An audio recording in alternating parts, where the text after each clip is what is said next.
तो हेलो बच्चों, कैसे हो आप सब। स्वागत है आपका आपके अपने YouTube चैनल अतुल्य इंस्टीट्यूट जीकेपी में। आशा करता हूं आप सब बहुत अच्छे होंगे और अपने एग्जाम की तैयारी कर रहे होंगे।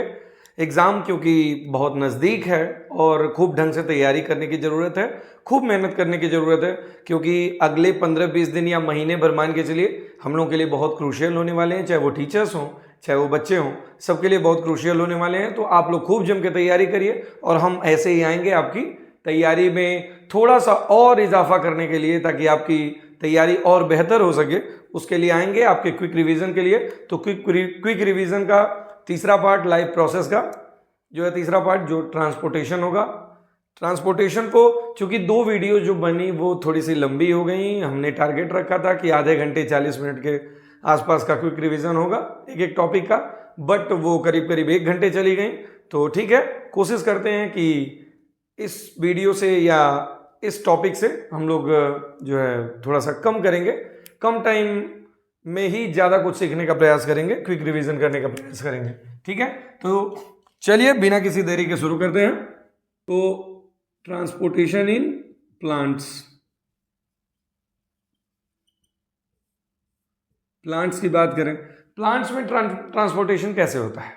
प्लांट्स का ट्रांसपोर्टेशन होता है उसके जो वेस्कुलर टिश्यू होते हैं उनके थ्रू। वेस्कुलर टिश्यू जो क्लास 9th में आपने पढ़ा होगा टिश्यू चैप्टर में प्लांट के बारे में, तो वहां पे था xylem and phloem. Transportation in plants में 2 चीजें रिस्पॉन्सिबल होती हैं, 2 वेस्कुलर टिश्यू रिस्पॉन्सिबल होते हैं। कौन कौन? Xylem and phloem. ठीक है, अब जाइलम फ्लोएम के बारे में बात करें तो जाइलम जो है वो किसके लिए रिस्पॉन्सिबल होता है। चलिए थोड़ा सा इनमें कंपैरिजन करके पढ़ लेते हैं, क्योंकि उससे जल्दी कवर भी होगा और एग्जाम में कंपैरिजन में क्वेश्चन 2 या 3 नंबर में बन भी सकते हैं। जाइलम की बात करें, ये वो वेस्कुलर टिश्यू होता है जिसका काम होता है वाटर और मिनरल का ट्रांसपोर्टेशन। किसका ट्रांसपोर्टेशन करता है? Water and mineral. ठीक है, from soil to other plant parts. ठीक है, सॉइल से लेकर चलता है और अदर प्लांट के जो हिस्से होते हैं वहां तक पहुंचाता है। ठीक है, इसका जो होता है ये यूनी डायरेक्शनल होता है। कैसा होता है? Uni directional. यूनी डायरेक्शनल क्यों? क्योंकि वाटर और मिनरल का ट्रांसपोर्टेशन तो सॉइल से प्लांट की तरफ होगा ना, तो सॉइल से जब भी कोई होगा तो नीचे से ऊपर की तरफ होगा। ठीक है, तो यूनी डायरेक्शनल होगा हमेशा। वाटर और मिनरल कहां से जाता है? नीचे से ऊपर की तरफ, यानी प्लांट के रूट से लेकर के अदर पार्ट में जाता है। ठीक, यूनी डायरेक्शनल होगा। इसमें एक प्रोसेस होती है, ये जो जाइलम होता है, जाइलम जो काम करता है, इसकी एक प्रोसेस होती है, उस प्रोसेस का नाम है एसेंट ऑफ सैप।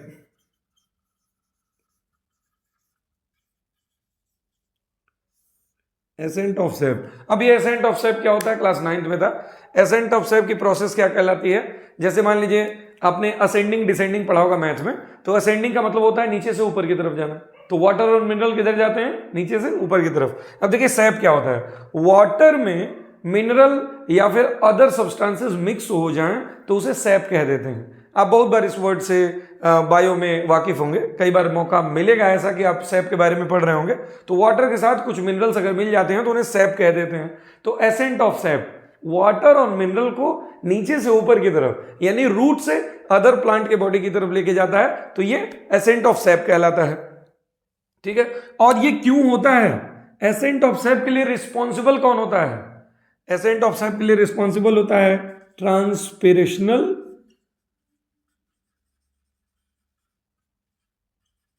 पुल। ट्रांसपिरेशनल पुल। अब ट्रांसपिरेशनल पुल क्या है? ट्रांसपिरेशन के बारे में आप जानते हो कि जो लीफ है, लीफ पर से जब भी वहां का वाटर जब इवेपोरेट होता है तो इस प्रोसेस को कहते हैं ट्रांसपिरेशन। ठीक है ना, तो लीफ के सरफेस से या प्लांट के सरफेस से वाटर का इवेपोरेशन कहलाता है ट्रांसपिरेशन।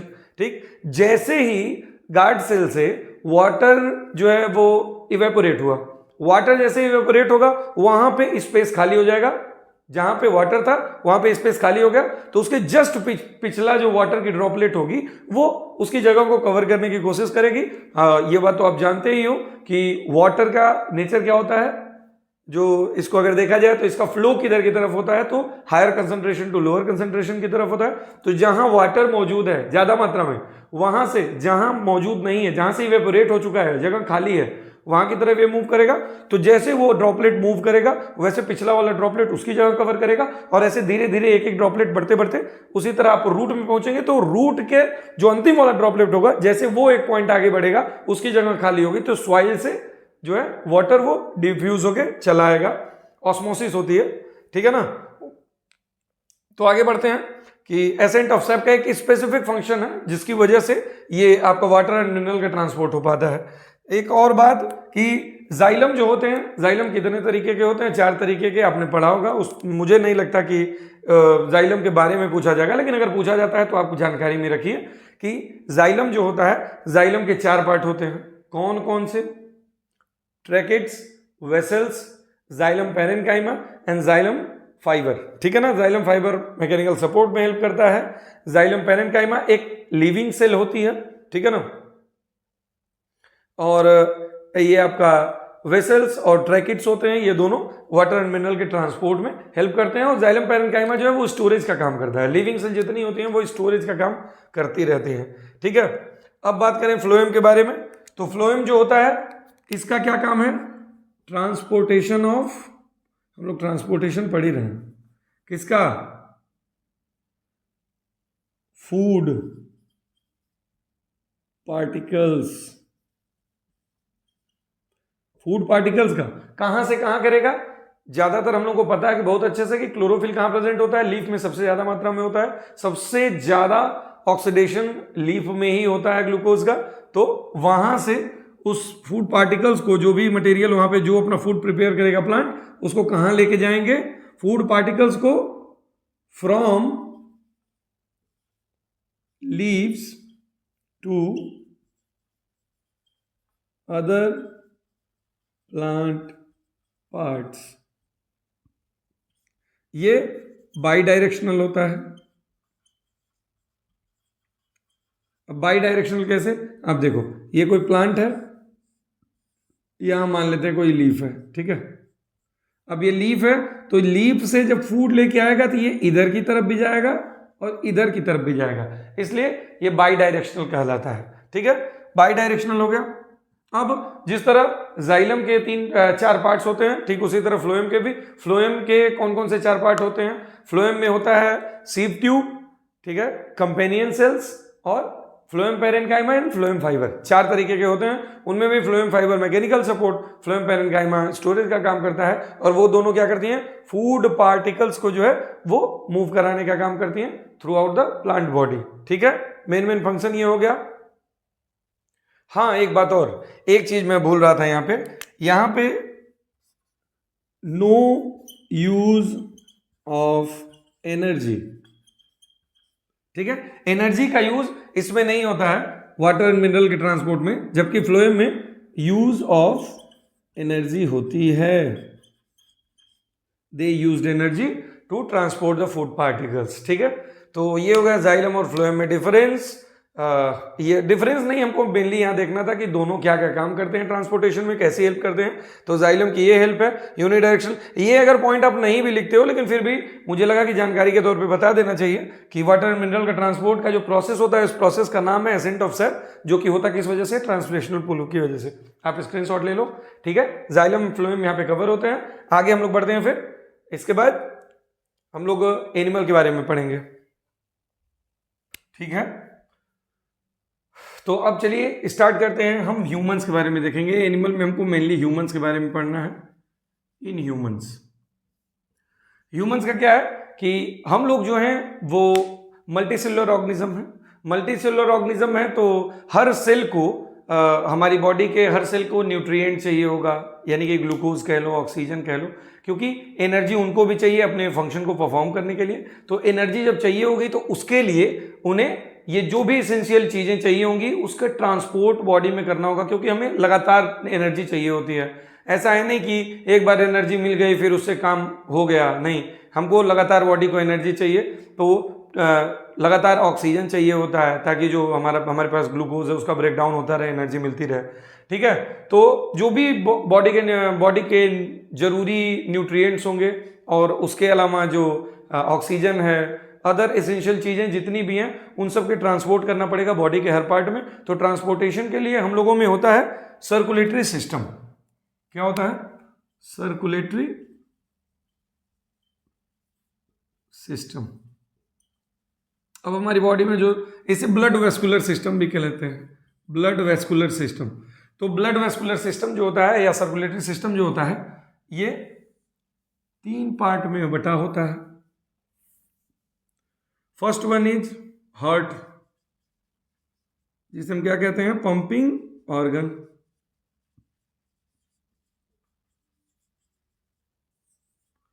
दूसरा है ब्लड वेसल्स। इसमें कौन कौन आ जाती हैं? Artery, veins and capillaries.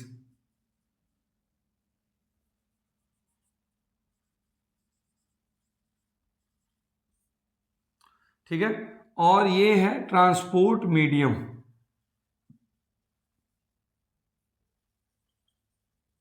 हो सकता है इसका जिक्र कहीं ना हो, वैसे तो होना चाहिए, लेकिन ये किसी और चीज के अंडर में दे सकता है। ये 2 चीजें हैं, कौन कौन? ब्लड और लिम्फ।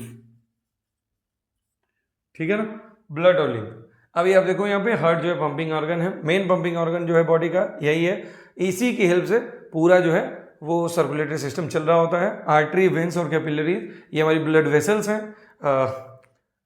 उसके अलावा ट्रांसपोर्ट मीडियम के बारे में बात करें तो ब्लड और लिम्फ ये दोनों ट्रांसपोर्टेशन में हेल्प करती हैं। जैसे जाइलम और फ्लोएम किसी चीज़ को एक जगह से दूसरी जगह ट्रांसपोर्ट कर रहे थे, उसी तरह ब्लड और लिम्फ इसका काम करती हैं। तो चलिए बात करते हैं सबसे पहले हार्ट के बारे में। हार्ट का डायग्राम तो आप बुक से देख लेना, क्योंकि डायग्राम बनाने में टाइम लगेगा। मैं 4 चैम्बर बना के समझा देता हूँ। अभी यहाँ आप खड़े हो जाओ, यहाँ खड़े होकर देखो तो इधर वाला लेफ्ट साइड, इधर राइट। ठीक है, तो ऊपर वाले को हम लोग आर्ट्रियम कहते हैं, तो ये हो गया राइट आर्ट्रियम, ये लेफ्ट आर्ट्रियम। नीचे वाले को वेंट्रिकल कहते हैं, right ventricle and left ventricle. ठीक, अब हार्ट के बारे में बात करें तो हार्ट जो है मेन पंपिंग ऑर्गन है। अच्छा, हार्ट के बारे में 2-3 बातें आप जान लीजिए। हार्ट जो है उसमें ये 4 चैम्बर जो बने होते हैं, इसमें 2 चैम्बर में ऑक्सीजनेटेड ब्लड होता है और 2 चैम्बर में डीऑक्सीजनेटेड ब्लड होता है। दोनों राइट साइड में डीऑक्सीजनेटेड ब्लड। क्यों? क्योंकि जो बॉडी की सेल्स हैं, आप देखो बॉडी सेल्स या टिश्यू जो होते हैं, यहां से ब्लड यहां आता है। ठीक है ना, राइट ऑरिकल में आता है, राइट ऑरिकल से राइट वेंट्रिकल में जाता है, राइट वेंट्रिकल से फिर जाता है आपके लंग्स के पास, और लंग से फिर आता है राइट और लेफ्ट ऑरिकल में, लेफ्ट ऑरिकल से लेफ्ट वेंट्रिकल में, एंड देन यहां से बॉडी सेल एंड टिश्यू तक जाता है। ठीक है, ये प्रोसेस चलता रहता है। अभी देखो लंग्स जाके आने के बाद ये जो 2 पोर्शन है, इन दोनों में क्या हो गया? ऑक्सीजनेटेड ब्लड प्रेजेंट है। और ये बॉडी सेल से आया है, इसका मतलब इन दोनों में क्या है? डीऑक्सीजनेटेड ब्लड प्रेजेंट है। ठीक है, ये बात समझ में आ गई। दूसरी बात करते हैं कि हार्ट जो है ये इधर जो वेंट्रिकल होता है, वेंट्रिकल का जो ये आप ये कह सकते हो वॉल जो होती है वो बहुत ज्यादा, हार्ट के बारे में मुझे लगता है डायग्राम भी आपका पूछा जा सकता है, तो मैं डायग्राम बना देता हूं। वेट, चलो बच्चों, तो ये स्ट्रक्चर हमने तैयार कर दिया है। तो चलिए आप देख लीजिए, ये देखिए ये हार्ट का स्ट्रक्चर है। ये किनारे आप जो देख रहे हैं, जो हार्ट होता है इसकी जो लाइनिंग होती है यानी आउटर कवरिंग जो होती है उसे क्या कहते हैं? मायोकार्डियम। मायोकार्डियम कहते हैं। और ये जो मायोकार्डियम है, मायोकार्डियम के ये बीच में आप देख रहे हो ना कि हार्ट के जो चैम्बर है और उसके बीच में एक गैप दिख रहा है, उस गैप में फ्लूइड भरा होता है, जिसे हम कहते हैं पेरिकार्डियल फ्लूइड। ठीक है, अब बात करते हैं इसके चैम्बर के बारे में। तो 4 चैम्बर हो गए। ये देखिए राइट आर्ट्रियम है, लेफ्ट आर्ट्रियम है, ये राइट वेंट्रिकल है, लेफ्ट वेंट्रिकल है। ठीक है, अब आते हैं राइट आर्ट्रियम में। ये देखो ग्रीन कलर से जहां जहां मैंने दिखाया है वहां पे डीऑक्सीजनेटेड ब्लड है, और जो रेड कलर से दिखाया है वो ऑक्सीजनेटेड ब्लड है। तो ठीक है, अब ये पल्मोनरी आर्टरी से पल्मोनरी आर्टरी जो है, अभी मैं उसके बारे में बताने वाला हूं। पल्मोनरी आर्टरी जो है वो डीऑक्सीजनेटेड ब्लड को लंग्स तक लेके जाती है, और पल्मोनरी वेन जो है वो लंग से ऑक्सीजनेटेड ब्लड को लेके आती है। लेफ्ट आर्टरियम है, यहाँ पे देखिए आ रहा है कौन सा, ऑक्सीजनेटेड। मैंने अभी यहाँ पे बताया कि लेफ्ट वाले पोर्शन में ऑक्सीजनेटेड होता है। आप लेफ्ट आर्टरियम देखिए, फिर लेफ्ट वेंट्रिकल देखिए, दोनों जगह रेड कलर से बना हुआ है। इट मीन्स कि आपका जो ये लेफ्ट वाला साइड होता है वो ऑक्सीजनेटेड ब्लड कैरी करता है, और राइट वाला साइड जो होता है वो डीऑक्सीजनेटेड ब्लड कैरी करता है। देखिए ग्रीन कलर से दोनों साइड में आपको दिख रहा होगा। चलिए ठीक है, अभी बात करते हैं ये अओर्टा। अओर्टा जो होती है ये मतलब आर्टरी और वेन्स जो दो तरीके की हमारी मेन ये होती हैं, वेसल्स होती हैं ब्लड की। आर्टरी में जो सबसे लार्जेस्ट आर्टरी होती है उसे अओर्टा कहते हैं, और जो सबसे लार्जेस्ट वेन होती है उसे वेना कैवा कहते हैं। अब देखिए vena cava from upper body, अब ये जो हार्ट के ऊपरी हिस्से से ब्लड को लेकर के हार्ट तक आती है उसे कहते हैं ये आपका सुपीरियर वेना कैवा, एंड ये देखिए vena cava from lower body जो लिखा हुआ है इसे इंफीरियर वेना कैवा कहते हैं। ठीक है, राइट आर्टरियम में लेके आते हैं ये, ठीक, वहां से राइट वेंट्रिकल में गया। बीच में देखिए एक सेप्टम, सेप्टम जो होता है ये मस्कुलर जो है फ्लैप होता है जो कि डिवाइड करता है एक चैम्बर को दूसरे चैम्बर से। ठीक है ना, इधर ये आपके जो राइट साइड वाला पोर्शन है उसे लेफ्ट साइड वाले से, ये लेफ्ट साइड वाला ये राइट साइड वाला, ये दोनों को डिवाइड करने का काम कौन करता है, सेप्टम करता है। अभी देखो आप यहाँ पे देखो एक मोटी सी लेयर दिख रही होगी। वेंट्रिकल की वॉल जो होती है वो हमेशा थिक होती है ऑरिकल से, ऑरिकल या आर्ट्रियम से। क्यों ऐसा? ऐसा इसलिए होता है क्योंकि जब पंप होता है ना, जब ब्लड पंप होता है, ब्लड को स्क्वीज करने के लिए, पूरी बॉडी तक पहुंचाने के लिए, तो बहुत हाई प्रेशर लगता है। उस हाई प्रेशर में हार्ट डैमेज ना हो इस वजह से, क्योंकि आपको पता है, अभी आप यहां देखो, यहां मैंने बताया कि राइट वेंट्रिकल से लंग्स में जाता है, लेफ्ट वेंट्रिकल से बॉडी में जाता है, यानी ज्यादा दूरी जब भी तय करनी है तब ब्लड वेंट्रिकल से निकल रहा है, तो पंपिंग का मेन इंपैक्ट किस पे पड़ेगा, वेंट्रिकल पे, क्योंकि दूर तक ब्लड को लेके जाना है, यहां लंग्स तक लेके जाना है और यहां, तो राइट और लेफ्ट दोनों साइड के वेंट्रिकल पे ज्यादा प्रेशर पड़ता है, इस वजह से वहां की वॉल थिक होती है ताकि कोई डैमेज ना हो हार्ट में, प्रेशर जब ये पंपिंग हो उस टाइम पे। ठीक है, आगे बढ़ते हैं। तो उस प्रेशर से बचाने के लिए वेंट्रिकल जो है वो थिक होती है। ये हो गया पूरा हार्ट का स्ट्रक्चर, हमने देख लिया पंपिंग ऑर्गन के बारे में, इसका प्रोसेस समझ लिया डायग्राम के थ्रू। चलो इसको मिटाते हैं।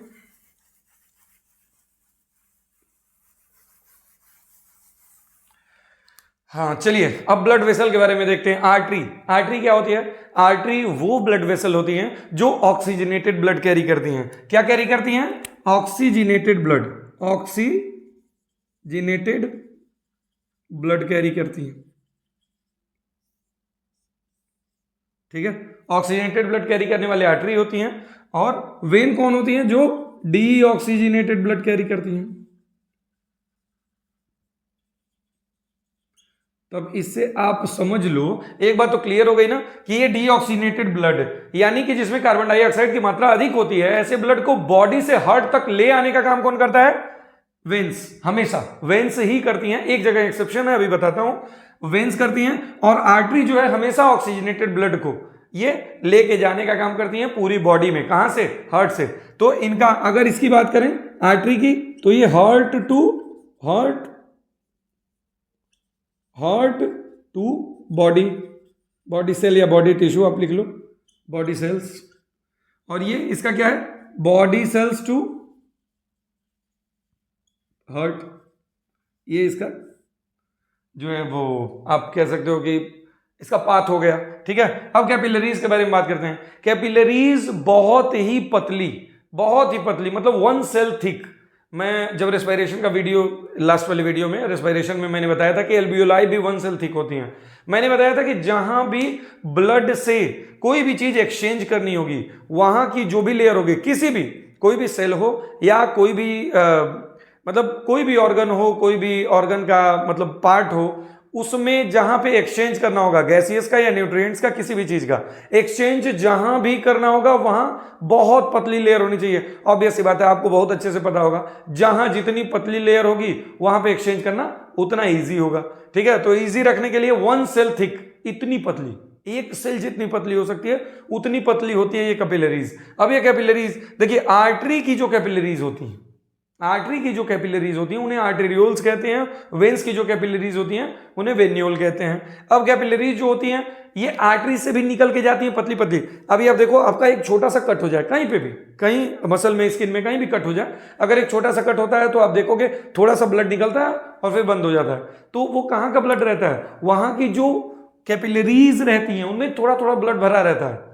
जैसे वो डैमेज होता है वो कैपिलरीज से जो ब्लड होता है निकल जाता है। ठीक है, जब तक कोई बड़ी वेसल डैमेज ना हो तब तक ज्यादा प्रोफ्यूज्ड ब्लीडिंग नहीं होती है। ठीक है, तो कैपिलरीज जो है वो सेल्स तक, कहां तक?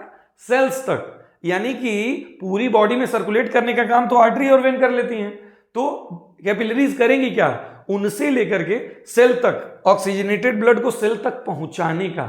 सेल के अगल बगल जाके कैपिलरीज, सेल के अगल बगल जाके वहां न्यूट्रिएंट प्रोवाइड करती हैं, ऑक्सीजन प्रोवाइड करती हैं, तो वहां तक ले जाने का काम कौन करता है? ये कैपिलरीज करती हैं। ऑक्सीजनेटेड ब्लड को जो ले जाती हैं उन्हें क्या कहते हैं? आर्टेरियोल्स। ठीक है, और जो डीऑक्सीजनेटेड ब्लड को वहां से लेके आती हैं। एक बात और, अभी देखो आप, एक कई बार आप स्ट्रक्चर ऐसा देखोगे, इधर आर्टरी है, इधर वेन्स है, और ऐसे करके पतली पतली कैपिलरीज का नेटवर्क ऐसे बना होगा।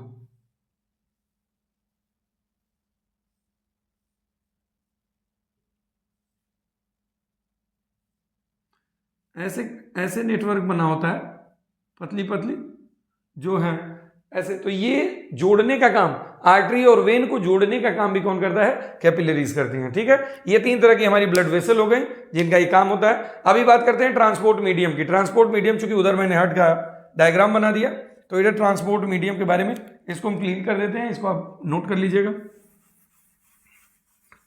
वीडियो पॉज कर लीजिए, अदरवाइज स्क्रीनशॉट ले सकते हैं, जैसे आपके लिए सुविधा हो।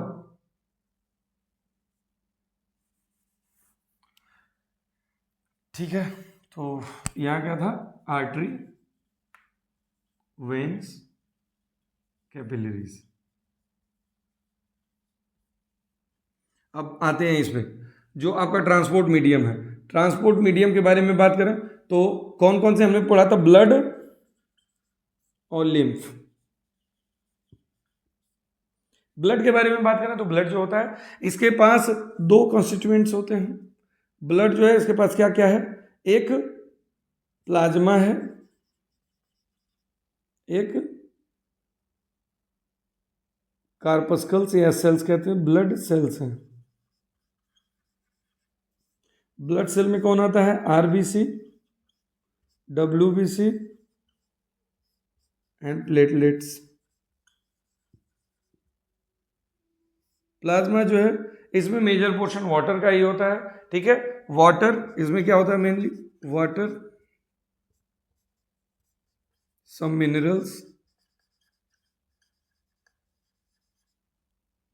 ठीक है, कुछ प्रोटीन्स, इन सारी चीजों से मिलके प्लाज्मा बना होता है। ठीक है, अब प्लाज्मा के बारे में बात करें तो प्लाज्मा जो है ब्लड का 55%, लगभग 55% या 60% के आसपास कह सकते हो आप कि वो प्लाज्मा होता है। यानी कि ये प्लाज्मा होता क्या है? ये स्ट्रॉ कलर फ्लूइड होता है, मतलब एक तरह से ट्रांसपेरेंट समझिए, पानी की तरह होता है, जिसके पास क्या होता है? मेनली इसका मेन जो कंटेंट होता है वो वाटर होता है। वाटर के साथ कुछ मिनरल और कुछ अपने सॉल्ट, प्रोटीन्स, ये सारे मिले होते हैं। ठीक है, इसी में कुछ कोआगुलेटिंग फैक्टर्स भी होते हैं, ब्लड कोआगुलेशन के कुछ फैक्टर्स इसमें प्रेजेंट होते हैं, विटामिन के वगैरह, ये सारे। ठीक है, आगे बात करें ब्लड सेल्स के बारे में। ब्लड सेल में आता है आरबीसी। आरबीसी को एरिथ्रोसाइट भी कहते हैं, एरिथ्रोसाइट। डब्ल्यूबीसी को ल्यूकोसाइट भी कहते हैं, ल्यूकोसाइट। एंड प्लेटलेट्स को थ्रोम्बोसाइट्स भी कहते हैं। ठीक है, प्लेटलेट थ्रोम्बोसाइट हो गया। आरबीसी के बारे में बात करें तो आरबीसी में रेड ब्लड कार्पस्कल्स या रेड ब्लड सेल कहते हैं। रेड कलर क्यों होता है? देखिए, इसमें मेनली होता है हीमोग्लोबिन। हीमोग्लोबिन को रेस्पिरेटरी पिगमेंट कहते हैं, लास्ट चैप्टर में मैंने बताया था, लास्ट टॉपिक में। ठीक है, हीमोग्लोबिन, हीमो का मतलब होता है आयरन, किससे मिला हुआ? Fe2+, आयरन से बना था, साथ में ग्लोबिन प्रोटीन होता है ये। ठीक है ना, आयरन और प्रोटीन से मिलकर बना होता है। आयरन की वजह से इसका कलर रेड होता है, ठीक है। और हीमोग्लोबिन की वजह से ब्लड का कलर रेड होता है, क्योंकि मेन कंटेंट हमारे ब्लड का जो है आरबीसी जो है वो आरबीसी का मेन कंटेंट हीमोग्लोबिन होता है, जो कि 4 ऑक्सीजन को कैरी करके लेके जाता है ब्लड के सेल्स तक। आरबीसी की बात करें तो इसकी लाइफ साइकिल होती है, इसकी शेप जो होती है ये बाइकॉन्केव होती है, डिस्कॉइडल होती है और ओवल शेप का होता है। आरबीसी जो होता है इसकी लाइफ साइकिल 120 डेज की होती है। हर जो है 4 महीने पर लगभग 120 दिन 25 दिन, मतलब उसी के आसपास 115 से 125 दिन के बीच में एवरेज 120 डेज की इसकी लाइफ साइकिल मानी जाती है।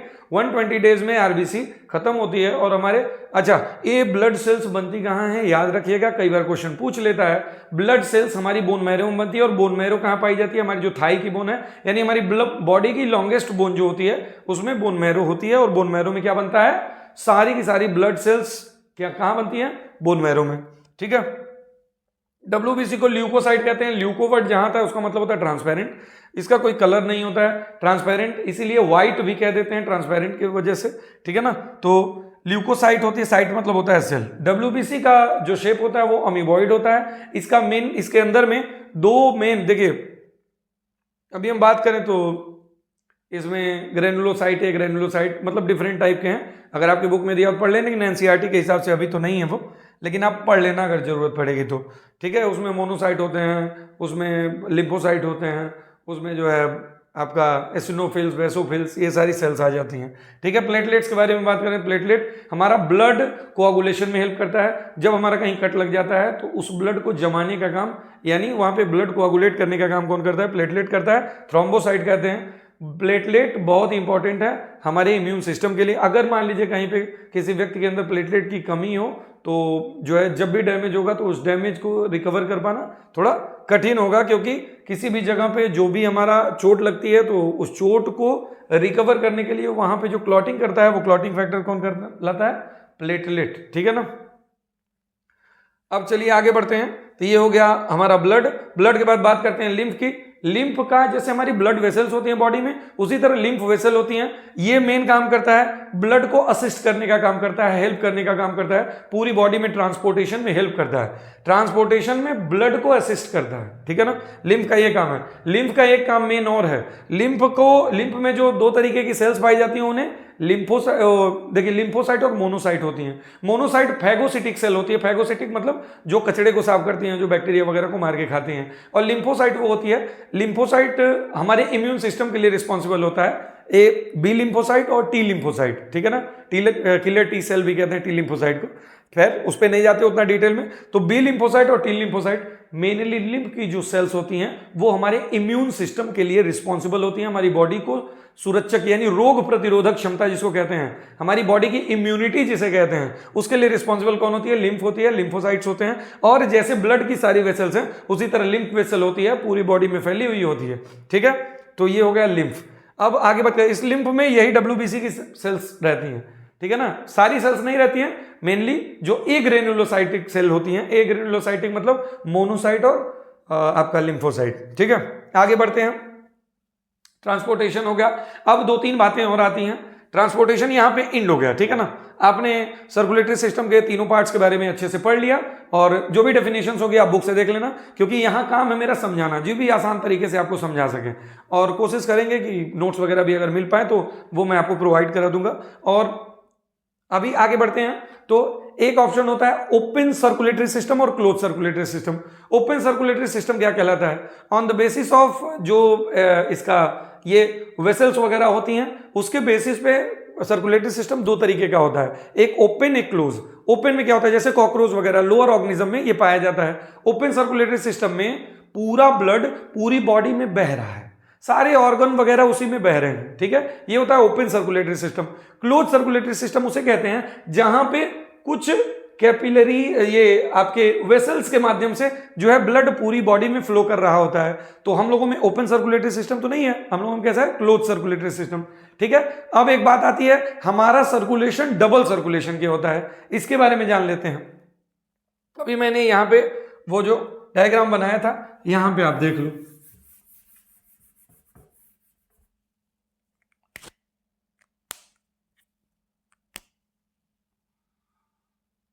ये देखो आप कि हम लोग क्या बात कर रहे हैं, डबल सर्कुलेशन के बारे में।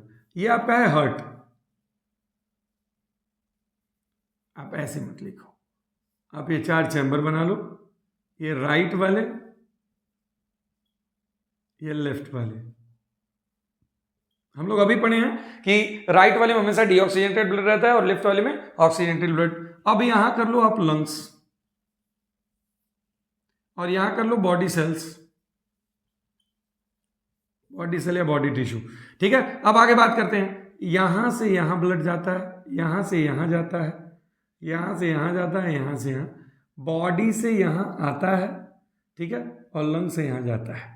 अब देखो डबल सर्कुलेशन क्यों कहते हैं, क्योंकि एक टाइम में हमारी बॉडी में 2 सर्कुलेशन एक साथ होते हैं। मैंने अभी बताया कि जब ये हमारा वेंट्रिकल जो है उसकी वॉल हैवी क्यों होती है, हैवी वॉल उसकी थिक क्यों होती है, थिक होने के पीछे मैंने बताया कि बहुत तेजी से उस पर प्रेशर लगता है। क्यों? क्योंकि ब्लड को दूर तक लेके जाना होता है, 2 जगह।